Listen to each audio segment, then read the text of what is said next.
Hi guys! Welcome to day 12 of our Cut Review.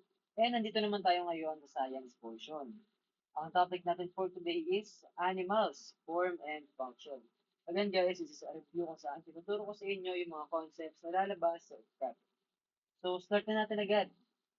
The form of a living thing, its structure, is closely tied to its function. Ibig sabihin guys, kung anong itsura ng nabubuhay na anyo ay very closely related siya sa kung anong function nun.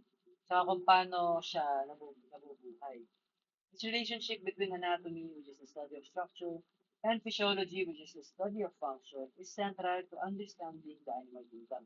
Ibig sabihin guys, kung anong itsura mo at kung paano ka nagana ay very essential para aralin natin ang mga hayop. Okay? Ang sabi dito naman tayo sa invertebrates and vertebrates. Animals are broadly divided into two groups based on the presence or absence of a backbone, which is the vertebral column. Ang backbone kasi, di ba, is yung vertebral column. Bale, ang mga hayop daw, guys, nag-divide siya kung meron pa silang vertebral column o wala. Invertebrates, guys, yung mga wala nun, and actually, yung mga invertebrates ang pinakamarami. Over 95% ng animals ay invertebrates. Katulad na lang na to ng mga insects, mga mollusk guys, mga snail, mga suso. Worms, syempre mga uod, and echinoderms. Echinoderms guys ay mga starfish, mga squid, octopus, gano'n. Vertebrates possess a backbone and include fish, amphibians, reptiles, birds, and mammals. So, bali guys, yung mga vertebrates daw is yung may backbone, katulad na lang ng mga isda, yung mga amphibian, halimbawa frog. Reptiles, halimbawa crocodile. Birds, and mammals. Okay? Dito naman tayo sa five vertebrate classes. Again, guys, ang mga vertebrates is, alin, yung mga may backbone, di ba? So, sabi ko lang, ang limang example nun is, are fish, amphibians, reptiles, birds, and mammals. So, tingnan natin kung ano yung mga defining features ng mga yon. So guys, ang fish, siyempre mga isda. Meron silang gills na tinatawag para makahinga. Tapos meron din silang mga kaliskis, mga scales. Tapos cold-blooded sila. And they are fully aquatic. Guys, fully aquatic ang mga isda. Siyempre, hindi naman sila mabubuhay sa land eh. Mawala. Kasi nga, ang paghinga nila ay gamit ng gills. And that is the and that is done in the water. Ang amphibian naman guys, mga moist, tas permeable yung skin nila. Example nga na to again ay frogs, diba? Frogs. Tapos, permeable yung skin nila, ibig sabihin, nabubutasan. Kumbaga, parang tumatagos yung tubig. Tapos, they live a dual life stage in water and on land. Again, for example, mga palaka, di ba sa una ay sa tubig lang sila.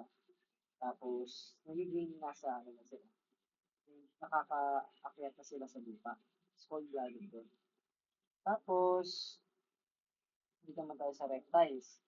Guys, ang reptiles ay mga dry, scaly skin, cold-blooded, and they lay additional eggs on land. Ang mga reptile, example na mga ahas, mga crocodile, di ba? Tapos, cold-blooded din sila. Tapos, um, yung naman din ay birds and mammals. Pero, i-differentiate muna natin kung ano ba ang pinagkaiba ng cold-blooded at ng warm-blooded. So guys, ang cold-blooded kasi, yun yung mga animal na hindi nare-regulate yung internal body temperature nila. Kumbaga, nagre-rely pa sila sa environment para uminit yung katawan nila. Parang, o kaya, di ba, halimbawa, hindi nila kaya mapainit yung sarili nilang katawan. Kaya kailangan pa nila ng warmth ng araw, o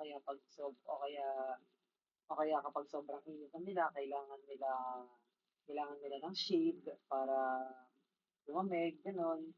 Pero tayo kasing mga tao at mga hayop, hindi natin kailangan yun. Kaya natin painitin yung sarili natin ito.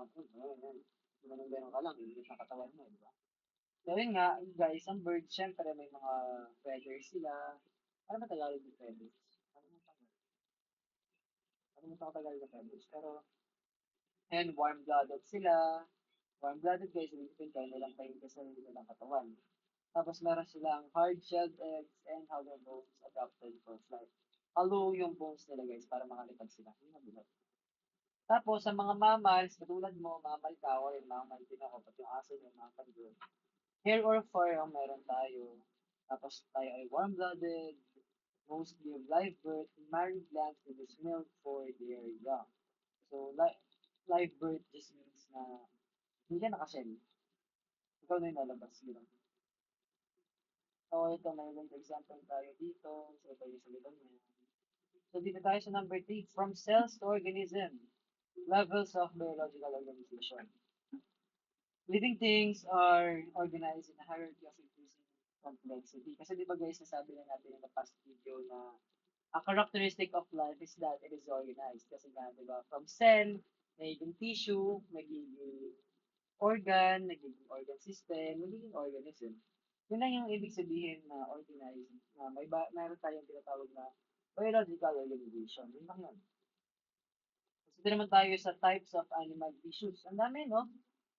Oo, kasi biology to eh. Ang dami talaga. Gusto po, biology talaga. Number 4, types of animal tissues. Dito tayo. Ang key concepts na meron dyan ay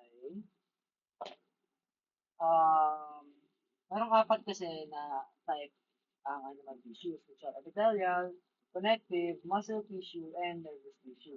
Bali guys, ang epithelial tissue, halimbawa is our skin. That is an epithelial tissue.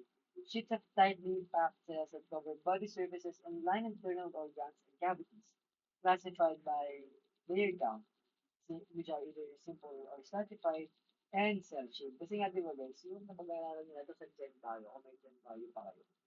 Bale, yun nga, parang merong squamous, oops, merong squamous, hindi na pag-ganyan yan, meron namang cuboidal, ang kulong na naman, pag-ganyan yan.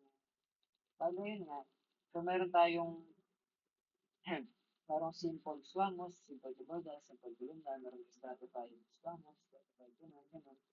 And yes, yun ang epithelial tissue. Connective tissue naman, yun yung mga example ay cartilage, bone, and blood. Yes, tissue ang iyong butong tissue yan. Bale, ayan. Actually, super dami nito, pero I don't think na I should memorize it. So, kung hindi naman ito mabasa. So, you can take a screenshot mo lang if you want. Sinarali. Tapos, ito yung mga organ systems na meron tayo. And I'm sure na alam niyo na yan. So, let's end here. At take a screenshot naman if you want to study them on your own. Pero kasi, ito naman mga organ systems na to, I'm sure na alam niyo na yan. Yung functions na. Kasi grade 6 kayo na araw. So, ito magandang work example to. Trace how a meal is processed in the organ systems. Ito yung example yan. Try nyo yan, guys. Mas meron tayo dito ang practice questions. I'm sure naman na wala naman nanonood ng mga video na to. So, ito yung mga practice questions na meron tayo. Sabi naman itong sigutan and screenshot mo lang, may answer ka na rin dyan. Tapos, yun lang guys for our science portion for today and I'll see you on the next one. Bye-bye!